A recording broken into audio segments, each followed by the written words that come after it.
अस्सलाम वालेकुम everyone and welcome back to my YouTube channel CSS blueprint with Syeda Umaima.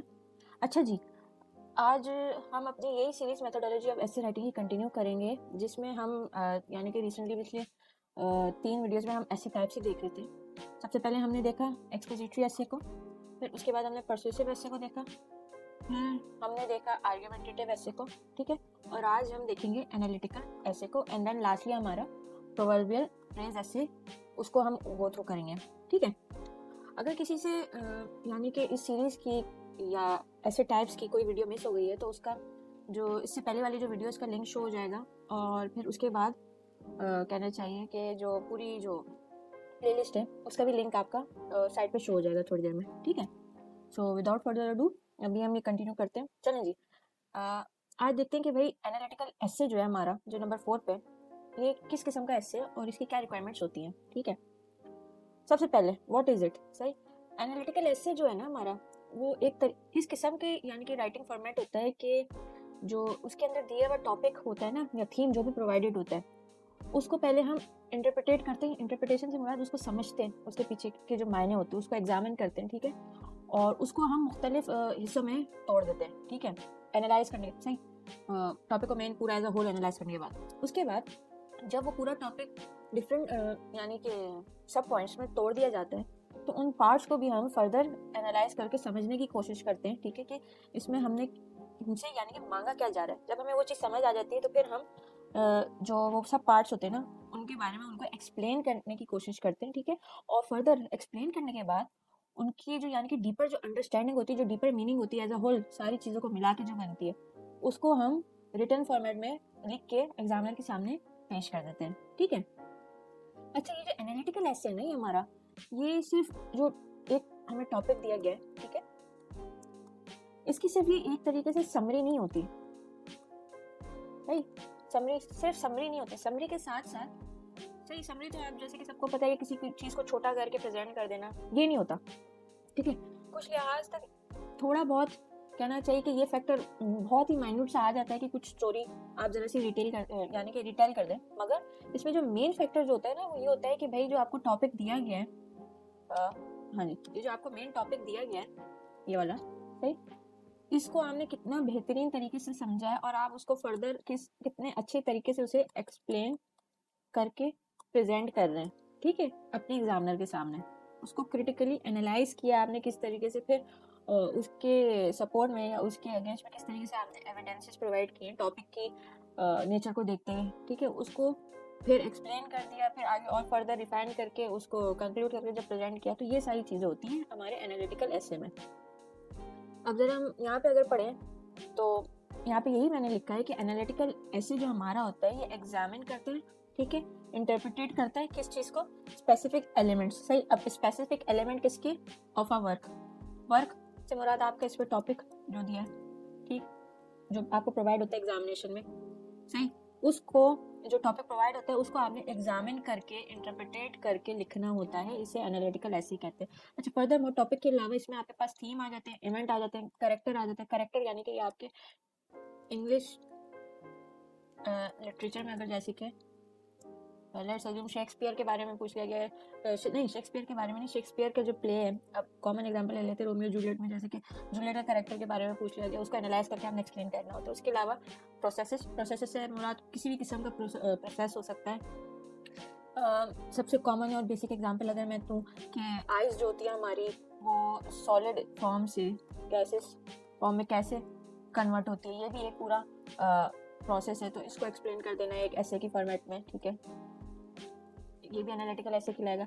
Issues में आपके पास सबसे कॉमन जो आजकल हमारे जो चल रहे हैं, अभी जो रिसेंटली कहना चाहिए टाइम फ्रेम में हुआ है, इंडो पाक का जो इशू चल रहा है विद रिस्पेक्ट टू पहलगाम, हाँ, ठीक है, सही। अच्छा जी, फर्दर मोर आगे फिर ये इसने बोला है कि ये ब्रेकिंग डाउन करता है इन टॉपिक्स को, सही। फिर ये जो टॉपिक होते हैं ना, इनके सब पार्ट से देखे जाते हैं। अब जैसे कि मेरे पास ये वाला टॉपिक है पहलगाम का, ठीक है, इसको मैं कैसे ब्रेक डाउन करूँगी फर्दर, इसको मैं ब्रेक डाउन इस तरीके से करूँगा, यहाँ पे कर लेते हैं, ठीक है। पहलगाम इशू,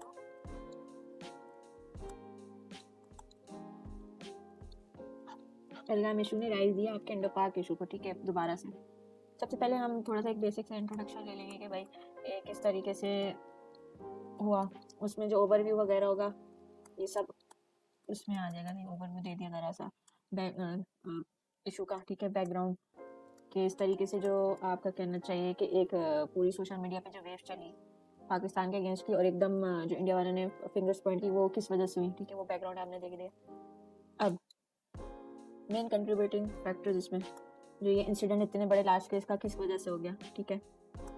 कंट्रीब्यूटिंग फैक्टर इसमें आपके आ जाएगी मोदी जो सरकार है, ठीक है। ये मोदी गवर्नमेंट की जो कहना चाहिए अनएक्सेप्टेंस है टुवर्ड्स कश्मीर के जो मुस्लिम्स हैं और डिफरेंट जो माइनॉरिटीज़ होती हैं उनकी तरफ, ठीक है। इसके बाद फिर आपका जो आर्टिकल लगा था, क्या नंबर है उसका, आर्टिकल 2019 में जो लगा था मेरे ख्याल से, जी हाँ, वो कश्मीर का, अभी मुझे नंबर याद नहीं आ रहा, हाँ जी, उसके बारे में, ठीक है। फर्दर मोर फिर एक और चीज़ यहाँ पे मेन आ जाती है कि जो पुराने कश्मीरी जो पंडित्स होते थे उनकी रिटर्न के लिए ये टूरिज्म को यानी कि फेवर किया जा रहा था इस रीजन में, ठीक है। अभी आपकी आगे, ठीक है, इस तरीके से आपने एनालाइज करते जाना ये। अच्छा, ये आप इसमें आप एग्जांपल्स ही, ये जो हेडिंग है यही आपकी एग्जांपल बनती चली जाएंगी, यही एक्सप्लेनेशन बनती चली जाएगी, ठीक है। इसी तरीके से आप फर्दर और जितनी डालना चाहें कंट्रीब्यूटिंग फैक्टर वो डलते चले जाएंगे, ठीक है, सो ऑन, ठीक है। अब इंट्रोडक्शन हो गया, मेन कंट्रीब्यूटिंग फैक्टर हो गया, इसका आउटपुट क्या बना, ठीक है।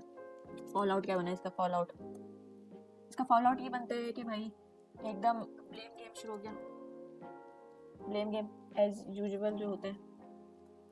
उसके अलावा जो अफेक्टीज हैं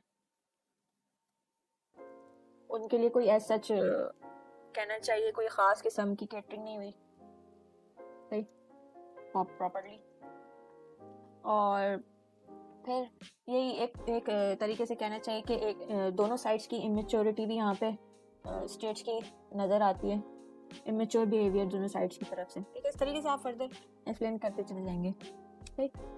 तो ये था, इस तरीके से आपने एनालिटिकल एसे को ब्रेकआउट करना होता है, उसकी ब्रांचेस बनानी होती है। तो मैंने एक रफ सी बनाई है, बिल्कुल कहना चाहिए। और इसके बाद सही जब ये आप ब्रेक डाउन कर लेते हैं और इन पार्ट्स को आप एनालाइज कर लेते हैं तो फिर अब आपका आगे का काम ये बनता है, सही, वो ये काम बनता है कि ये जो पार्ट्स है ना इनको आप, जैसे मैंने अभी बोला कि फर्दर आप एक्सप्लेन करेंगे, सही। और इन पार्ट्स का ये जो बताना होगा कि कंट्रीब्यूट कैसे करते हैं, उनकी डीपर अंडरस्टैंडिंग। इस तरीके से क्या होगा, जो डीपर अंडरस्टैंडिंग होगी ना आपकी, वो एग्जामिनर को पता चल जाएगी। सारा काम सिर्फ हमारा यही होता है ऐसे में रखने का कि हम एग्जामिनर ने जो टॉपिक दिया उसको प्रॉपर तरीके से इंटरप्रिटेट करके उसको हम राइट करें, सही। लिखने के बाद हम उस लिखाई के अंदर हम इस तरीके से लिखें कि जो एग्जामिनर मांग रहा है वो उसको साफ तरीके से इजीली एक्सेसिबल हो, पढ़ने में उसे मिल जाए, ठीक है। अच्छा, ये सेकंड पॉइंट में यही बात मैंने पहले ही आपको बता दी कि not about summarising a topic, सही। एनालिटिकल एसे की जो खास खसूसियत है कि ये समरी नहीं होती, ठीक है। अच्छा जी, इसके अलावा यहाँ पे समरी की कोई गुंजाइश नहीं, मगर जो एनालिटिकल एसे का एक और फैक्टर होता है वो ये होता है कि ये क्रिटिकली हर चीज़ को एनालाइज कर रहा होता है। ये बहुत डिफरेंट एनालिटिकल अप्रोचेस पे काम कर रहा होता है। एनालिटिकल अप्रोचेस से मुराद नंबर 1 पे आपके पास वही पेस्टल जो लास्ट क्लासेस में मैंने डिस्कस भी किया, पेस्टल हो गई, स्वॉट हो गई, उसके अलावा लेवल्स हो गई।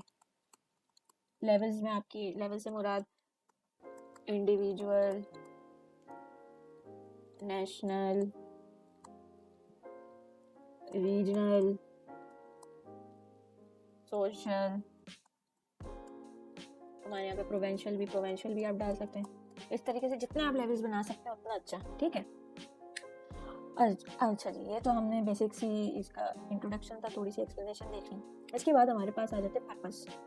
अब ये भी तो चीज़ हमें समझनी पड़ेगी कि जो एनालिटिकल एसे होता है इसका पर्पस क्या है। जब तक हम पर्पस नहीं समझेंगे, हम उसकी बिहाइंड की जो एक कहना चाहिए एस्पेक्ट होता है इम्पोर्टेंट किसी भी चीज़ का, वो जब तक हम नहीं समझेंगे तो हम उसको किस तरीके से आगे सही तरीके से लिख भी नहीं पाएंगे ना।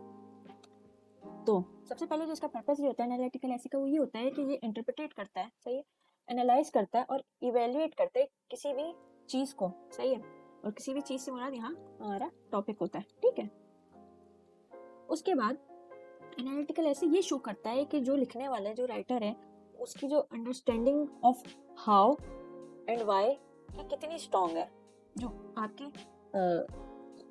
WH है, सही वर्ड्स, ये आपके एनालिटिकल ऐसे बहुत अच्छे तरीके से एक्सप्लेन करता है किसी भी एक एस्पायरेंट की, और जिसके ये WH वर्ड्स की ग्राफ स्ट्रांग होती है वो एनालिटिकल ऐसे बहुत अच्छे तरीके से कर देता है, राइट। इसके बाद लास्ट जो यानी कि पर्पस होता है एनालिटिकल ऐसे का, वो ये होता है कि आपका जो व्यू पॉइंट है, सही, उसको आप किस तरीके से सपोर्ट दे रहे हो with the help of evidence, logic और कोहेरेंट रीजनिंग। इन तीनों चीज़ों की आप एग्जीक्यूशन किस तरीके से कर रहे हो, ठीक है, ऐसे के अंदर ये एनालिटिकल ऐसे शोकेस करता है। अब ज़रा इसके बाद हम एनालिटिकल ऐसे का स्ट्रक्चर देख लेते हैं। बहुत सिंपल सा स्ट्रक्चर है, तकरीबन सारे एसेस के जो स्ट्रक्चर होते हैं वो सिंपल ही होते हैं, उसमें ऐसा कोई माइनर सी डिफरेंस नहीं है, ज़्यादा डिफरेंस नहीं होता। सबसे पहले एज यूजुअल हर ऐसे में पहले इंट्रोडक्शन आ जाता है, यहाँ पे भी इंट्रोडक्शन सबसे पहले, हुक सेम चीज़। उसके बाद यहाँ पे एक चीज़ होती है कि भाई ये जो बैकग्राउंड है ना, कॉन्टेक्स्ट जो आप देना चाह रहे हो, ये टॉपिक टू टॉपिक वेरी करता है, ठीक है। कहीं पे ये रिक्वायर्ड होता है, कहीं पे ये रिक्वायर्ड नहीं होता, मगर यहाँ एनालिटिकल ऐसे में ये रिक्वायर्ड होता है। उसके बाद थीसिस स्टेटमेंट, एवरग्रीन, जो सब एसेज में रिक्वायर्ड होती है, ठीक है। ये वही काम करती है कि एनालिटिकल क्लेम यानी कि मेन आर्गुमेंट आपका प्रेजेंट करती है, ठीक है। इसके बाद आपकी बॉडी आ जाती है। बॉडी पैराग्राफ में यहाँ तो खैर हमारे यहाँ पे तो खैर मिनिमम 3 नहीं होता, हमारे यहाँ पे मिनिमम कहना चाहिए 12 पैराग्राफ्स होते हैं, और फिर मैक्सिमम जितने ले जाएं, सही। तो अच्छा जी, जो बॉडी का पैराग्राफ होता है उसमें क्या इंक्लूड होता है, उसमें भी बेसिक सा जो आपका पैराग्राफ का जो एक फॉर्मेट होता है ना पैराग्राफ का एज अ होल, तो ये होता है कि भाई इसमें सबसे पहले आपके पास आ जाता है टॉपिक सेंटेंस, सही।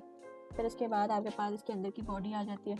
बॉडी में आपके पास मिनिमम सेंटेंसेस, मिनिमम सेंटेंसेस की जो रिक्वायरमेंट होती है वो 3 होती है, और फिर एक कंक्लूडिंग सेंटेंस आ जाता है। इस तरीके से जो पैराग्राफ आपका कम से कम मिनिमम सेंटेंस 5 मिनिमम सेंटेंस का बन जाता है, ठीक है, एक पैराग्राफ। वैसे पेपर में ऐसा होता नहीं है, मगर ये बेसलाइन जो लोग अपना पैराग्राफ सही करना चाह रहे हैं वो इस तरीके से अप्रोच अगर रखें तो उनका paragraph slowly and steadily further develop हो जाता है, सही। अच्छा जी, अब ये तो एक सिंपल से पैराग्राफिंग का एक स्ट्रक्चर है, ये आगे हम अपनी वीडियो में देखेंगे इंशाल्लाह। अच्छा, यहाँ पे जो पैराग्राफ होता है ना, अब जैसे कि एनालिटिकल में वो यही टॉपिक सेंटेंस यही चीज़ मांगे। अच्छा जी, अब यहाँ बॉडी के अंदर इधर एनालिटिकल ऐसे की जो पैराग्राफ की जो बॉडी वाला पार्ट होता है, इसके अंदर आप एविडेंस इंक्लूड करते हैं, ठीक है। एविडेंस के क्या मुराद, एविडेंस से मुराद आपके कोर्स आ गए, एग्जाम्पल्स हो गए, डेटा हो गए, सेम डिफरेंट चीज़ें हो गई, ठीक है। उसके अलावा एविडेंस हमने प्रोवाइड कर दिया, ठीक है। एविडेंस के बाद आपका आ जाता है एविडेंस के बाद आपके पास आ जाता है एनालिसिस, सही। अब एनालिसिस आपका वही WH वर्ड्स पे होता है, ये 6W और एक H होता है, सही। तो इसके ऊपर ये एनालिसिस आपके होते हैं। उसके बाद फिर आप इसकी लिंकेज बनाने के लिए एक किस्म का थीसिस फॉर्म करते हैं, सही। वो थीसिस रीस्टेटमेंट ऑफ थीसिस होती है, वो ये थीसिस से लिंक बनता है आपका जो मेन आपने इंट्रोडक्शन में दिया हुआ होता है, सही। ये इस तरीके से आपका यहाँ पे पैराग्राफ जो होता है इसका बन जाता है। इसके बाद अगर हम देखें तो कंक्लूजन में, सही, restatement of main thesis statement होती है जो आप इंट्रोडक्शन में दे चुके होते हैं, इंट्रोडक्शन पैराग्राफ में, ठीक है, सही। और ये जो रीस्टेटमेंट हो रही होती है वो होती है आपने जो बॉडी में जो एनालिसिस दिया हुआ होता है ना, उससे लिंकेज बना के आप यहाँ पे प्रेजेंट करते हैं। उसके अलावा आप कंक्लूजन के अंदर जितनी भी की पॉइंट्स होते हैं जो आपने एक्सप्लेन किए हुए होते हैं बॉडी में, ठीक है, वो सब आप समराइज कर देते हैं। और लास्टली फाइनल अपनी जो थॉट्स होती हैं फाइनल, ठीक है, फाइनल या फिर रिकमेंडेशन, इम्प्लीकेशन जो भी हो विद रिस्पेक्ट टू टॉपिक, ठीक है, वो आप फिर दे देते हैं। इस तरीके से आपका ये सिंपल सा एनालिटिकल ऐसे का स्ट्रक्चर बन जाता है। अच्छा जी, अब इसके नीचे मैंने 3 फर्दर ऑल्टरनेटिव स्ट्रक्चर आपको बताया एनालिटिकल एसे के। ये structure with respect to outline है, ठीक है, वो विद रिस्पेक्ट टू एक मेन ऐसे का जो फॉर्मेट होता है, जिस तरीके से लिखना होता है उस तरीके, ठीक है, ये फ़र्क है दोनों में। आउटलाइन का स्ट्रक्चर ऐसे डिफरेंट है, और वो ऑफिशियल ये वाला जो स्ट्रक्चर है ना हमारा, ये ऑफिशियली एनालिटिकल ऐसे की लिखने की तकरीबन ये जो पूरा स्ट्रक्चर है, ये डिफरेंट, इसमें डिफरेंट ट्यूकिंग होगी, मगर ये 5 एसेज में यही वाला स्ट्रक्चर मैक्सिमम इस्तेमाल हो रहा होता है। अच्छा जी, अब यहाँ पे ज़रा देख लेते हैं कि आउटलाइन स्ट्रक्चर हम किस तरीके से, यानी कि 3 टाइप्स हैं, वो हम किस तरीके से प्रेजेंट कर सकते हैं। नंबर 1 स्ट्रक्चर जो है वो क्या है, नंबर 1 स्ट्रक्चर का नाम जो मैंने दिया है वो क्या है, present, contrast and defend. Simple format है। इंट्रोडक्शन आपने थीसिस के साथ दे दिया, मेन पोजीशन अपनी दे दी, ठीक है, जो आपकी है किसी भी टॉपिक के ऊपर, जितने भी पॉइंट्स थे सही ABCD 1 2 3 4 5 जितने भी हैं सो ऑन, वो आपने पॉइंट्स पहले प्रेजेंट कर दिए, उनको एक्सप्लेन कर दिया, एनालाइज कर दिया, एविडेंसेस के साथ सब उनको सपोर्टिंग प्रेजेंट कर दिया। उसके अगेंस्ट फिर आपने जो काउंटर आर्ग्यूमेंट्स है ना, इसके अगेंस्ट हमने वो अल्टरनेटिव पर्सपेक्टिव वो प्रेजेंट कर दी, ठीक है, लाइन से सही।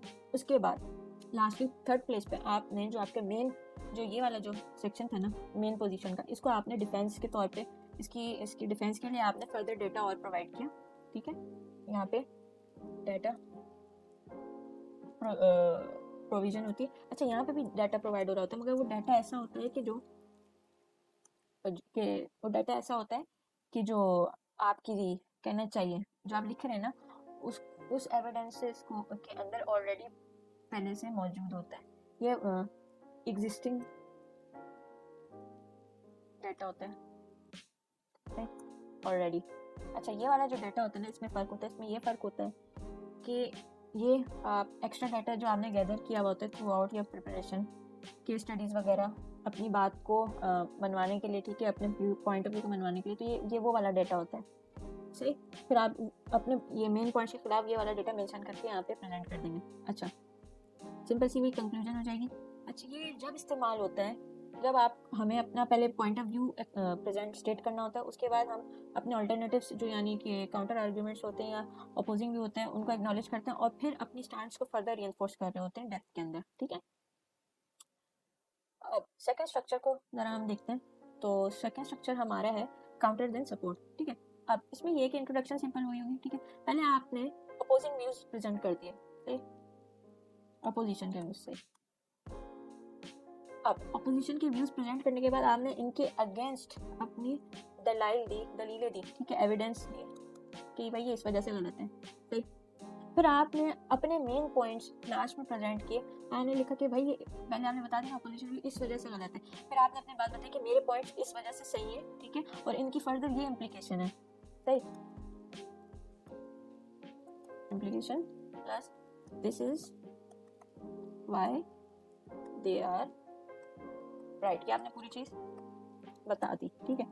ये आपकी सेकंड अप्रोच होगी। फिर आपकी कंक्लूजन होगी।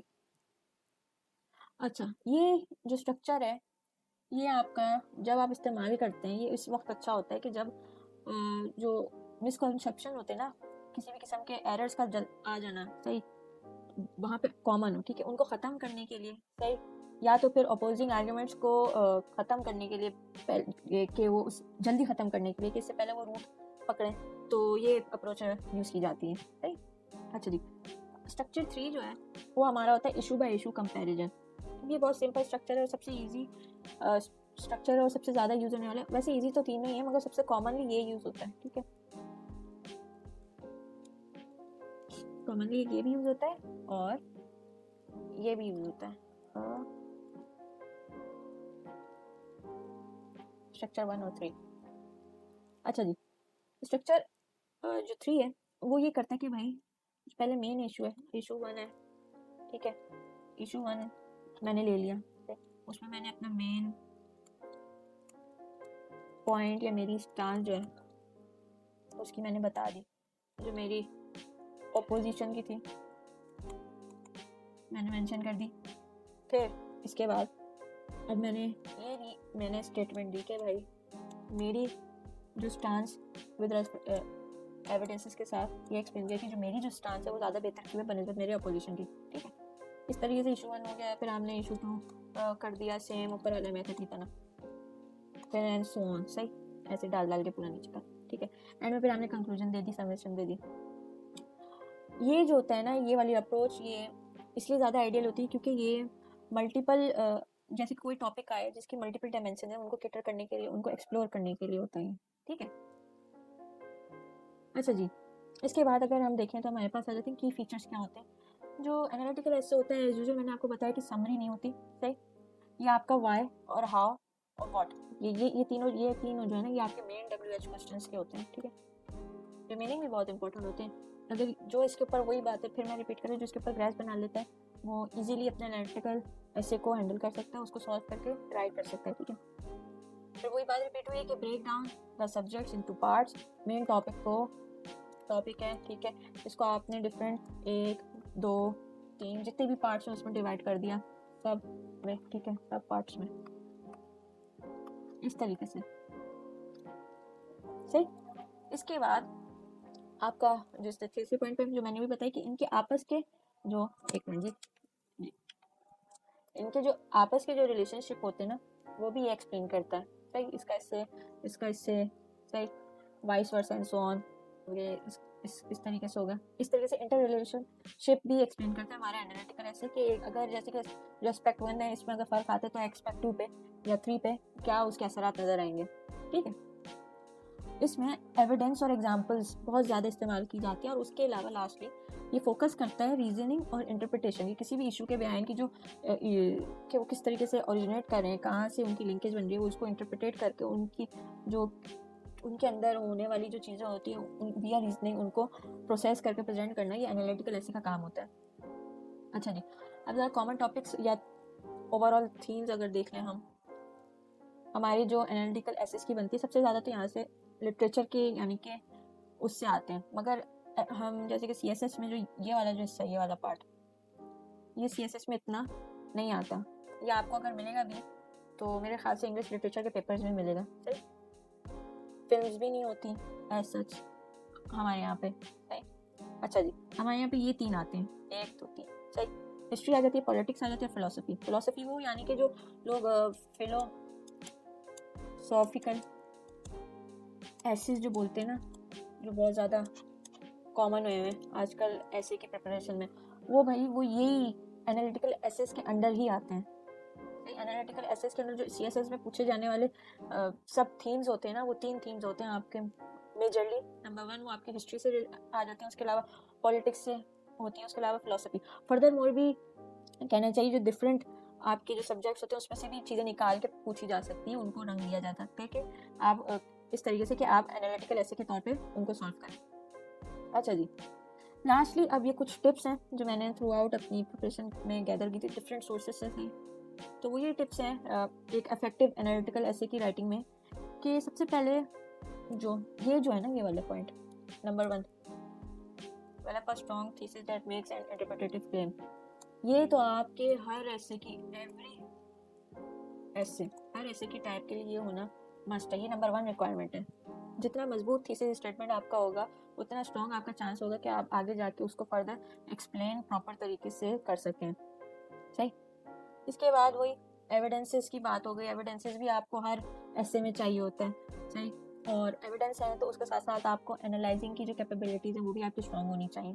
इसके बाद जो हमारा एनालिटिकल ऐसे, अब ये मैं फिर चौथी या 5वीं दफ़ा रिपीट करूँगी, बात की समरी नहीं होती और ना ही इमोशनल ओपिनियन होते हैं। बनिस्बत ये जो इमोशनल ओपिनियन का जो फैक्टर था ना, ये हमारा सिर्फ परसुएसिव एसेज में आता था, ठीक है। तो ये हमारी ये दोनों चीज़ें ना, समरी और इमोशनल ओपिनियंस, ये यहाँ पे एनालिटिकल ऐसे में नहीं आती, राइट। अच्छा जी, इसके बाद जो बात है वो ये है कि जितने भी हमने पैराग्राफ लिखे हैं ना, वो सारे हमारे थीसिस की जो स्टेटमेंट है, सही, वो इससे लिंक होने चाहिए, ये इससे लिंक होने चाहिए, स्ट्रॉन्ग लिंकेज होना चाहिए।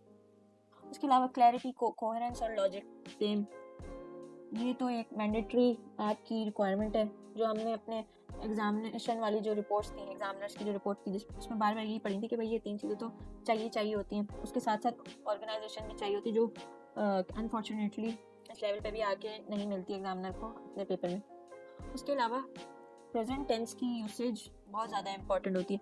प्रेजेंट टेंस से मुराद जब सबको पता है कि पास में कहना चाहिए, अगर जैसे कि कोई चीज़ पास्ट में हो रही है, सही, कोई चीज़ हो गई है,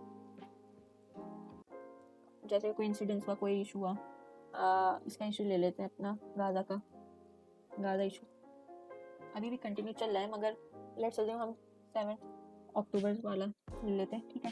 तो 2023 में ये आपका पास, इस डेट से अगर हम इसको एनालाइज करना स्टार्ट करेंगे तो हम इस चीज़ को भी ना, इस इशू को भी हम प्रेजेंट की हैपनिंग और प्रेजेंट की इशू से लिंक करेंगे सारी चीज़ें ये, ठीक है। इसके बाद अवॉइड यूजिंग फर्स्ट जो है ना फर्स्ट पर्सन से आपकी मुराद है आई, ठीक है, जो आई का फैक्टर हो जाता है सबसे ज़्यादा। अब लेट्स अज्यूम मैंने कोई एग्जांपल, अब मैं यहाँ पे आपका एग्जांपल लिख देती हूँ, आई थिंक दैट द, सही इस तरीके से आपका जुमला। तो ये जो आपका जो आई है ना, ये आपको अलाउ नहीं होता है एग्जामिनेशन में यूज़ करना। इसके बजाय आप कहना चाहिए कि आई को आप चेंज कर सकते हैं डिफरेंट, जो आप कहते हैं इट हो गया, सही, दे, एक्सेट्रा, ठीक है, सो ऑन, सही। इसके बाद जो हमारा एनालिटिकल ऐसे होता है ना, एक चीज़ जहन में रखना है, उसका काम ये नहीं होता कि जो स्टोरीज आपको पता है आप उनको रिटेल यानी कि रिटेल करें, सही, दोबारा बताएं अपने एनालिटिकल ऐसे में, नहीं जी नहीं। ये अगर आपको जैसे कि कहना चाहिए ज़्यादा की इशू की आपको पूरी कहानी पता है, अब एनालिटिकल ऐसे का काम ये नहीं होगा कि आप उसके अंदर आप पूरी इसकी कहानी लिख के आ जाए, नहीं भाई, उसमें आपका काम ये होगा कि आप इस इशू को एनालाइज करेंगे और एनालाइज करने के बाद जिसमें फर्दर फैक्टर जो आपको नज़र आए, ठीक है, वो आप एक्सप्लेन करके आ जाएंगे, सही है जी।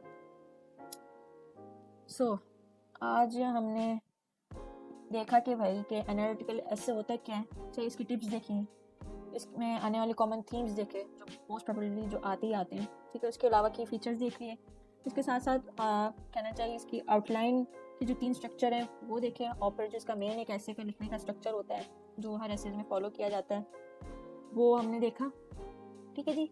उसके अलावा हमने पर्पस देखा एनालिटिकल ऐसे का। तो तकरीबन आज हमारा ये एनालिटिकल ऐसे पूरा हो गया।